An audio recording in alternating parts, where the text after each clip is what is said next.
From Seoul, Korea, KBS World Radio News starts right now.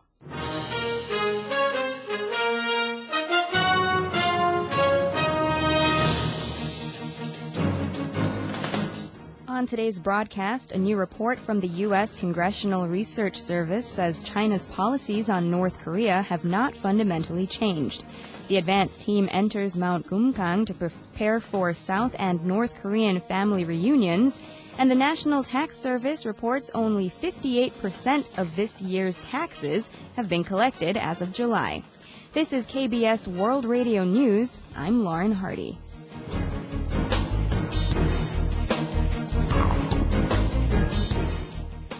A new report issued by the U.S. Congressional Research Service says that China's North Korea policy has not fundamentally changed.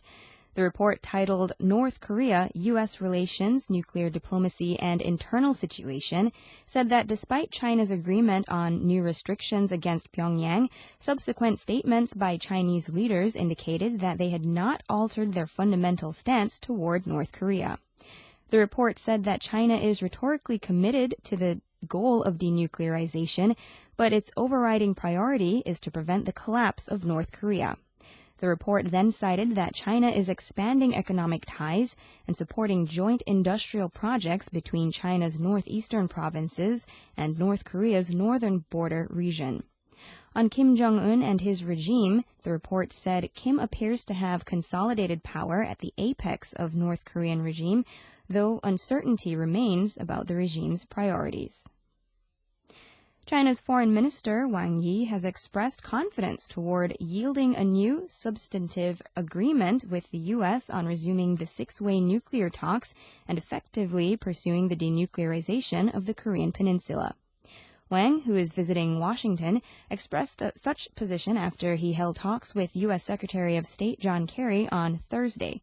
Wang is said to have conveyed to Kerry North Korea's views regarding denuclearization and the six-way talks.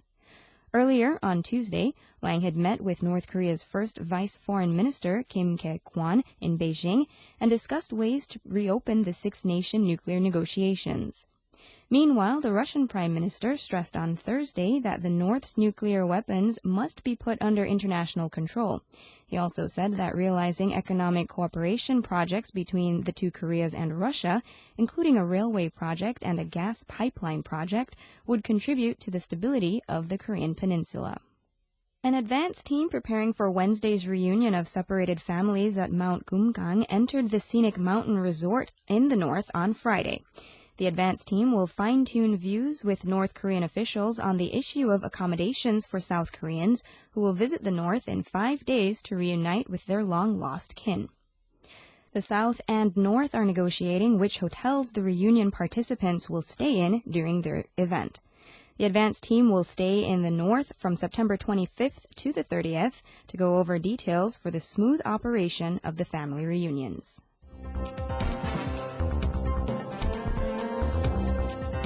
You're now listening to the news from KBS World Radio's News Center in Seoul, Korea.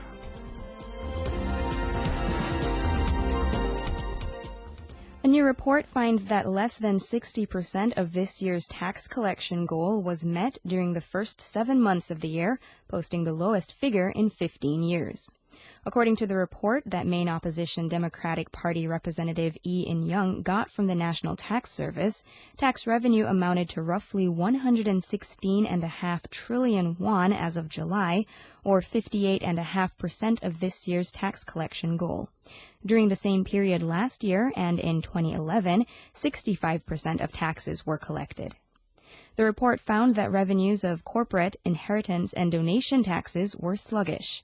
Only 48.4% of corporate taxes were collected as of July, down more than 9 percentage points compared to 2011 and 2012, while 48% of inheritance and donation taxes were collected during the same period, down 8 percentage points from the previous 2 years. The National Assembly Research Service has proposed raising water rates. In a report, the Research Service said that South Korea's water rate is lower than that of advanced nations, adding that there is a need to come up with ways to appropriately raise the rate after taking into account prime costs and inflation rates.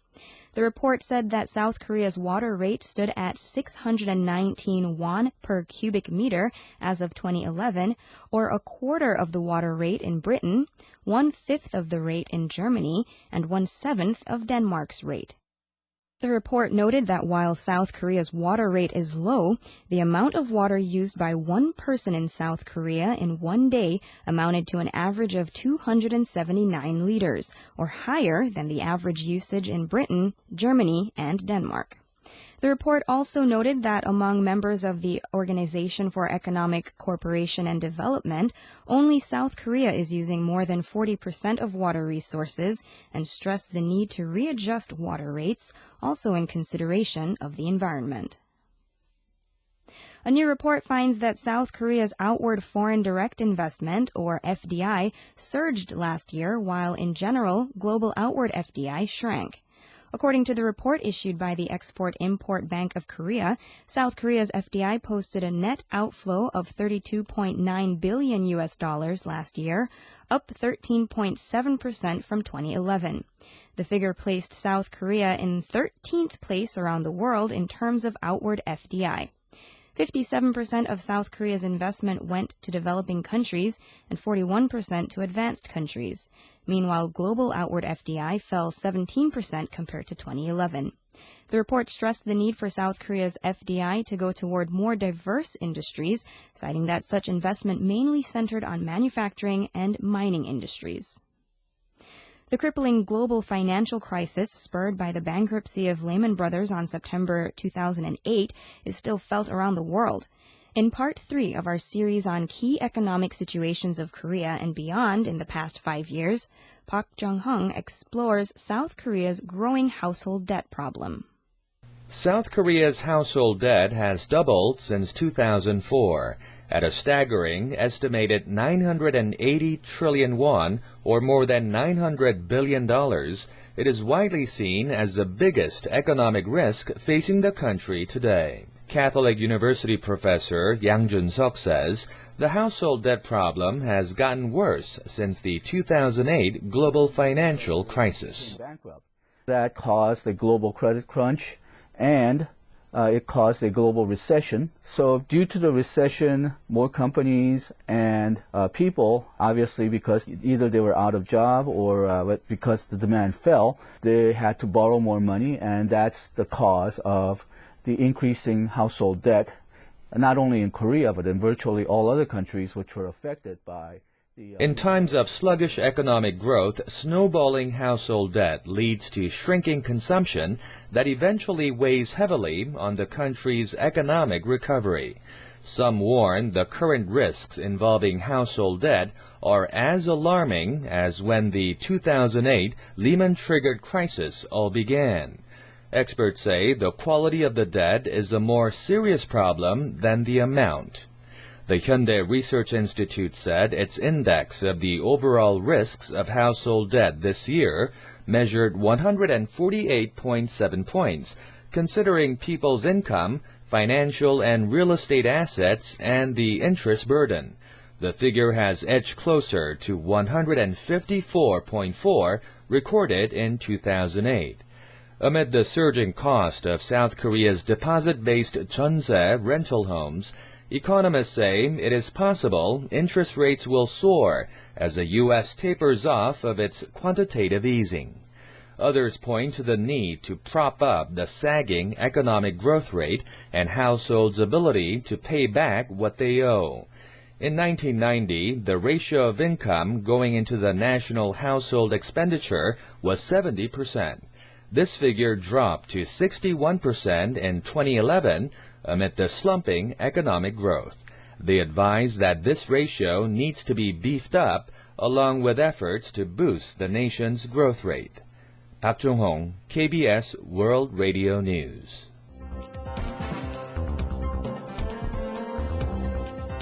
You're now listening to the news from KBS World Radio's News Center in Seoul, Korea. Japan's Prime Minister Shinzo Abe has called on Tokyo Electric Power Company, or TEPCO, to decommission 2 remaining reactors at the nuclear complex in Fukushima damaged by the earthquake and tsunami in March 2011. Abe made the call on Thursday when he visited the Fukushima nuclear disaster site for a second time since he assumed his top position. TEPCO President Naomi Hirose said he would make a decision within the year on whether to decommission reactors 5 and 6. Abe's latest call is apparently aimed at demonstrating Tokyo's determination to swiftly handle fears over radioactive contamination stemming from the Fukushima nuclear complex. Abe reiterated on Thursday that radioactive water that leaked into the sea from Fukushima plant only affected an area of 0.3 square kilometers within the bay surrounding the plant. The National Assembly Research Service has proposed a complete ban on imports of marine products from Japan over concerns of radioactive contamination. In a report, the Research Service said that despite the government's move to ban all marine products from Fukushima and its surrounding 7 prefectures, South Koreans' fears over radioactive contamination have not been appeased. As a result, the report stressed the need to consider completely banning imports of all Japanese marine goods for a short term until trust towards such products is recovered or radiation contamination levels return to normal. The report said such a measure would be most cost-effective.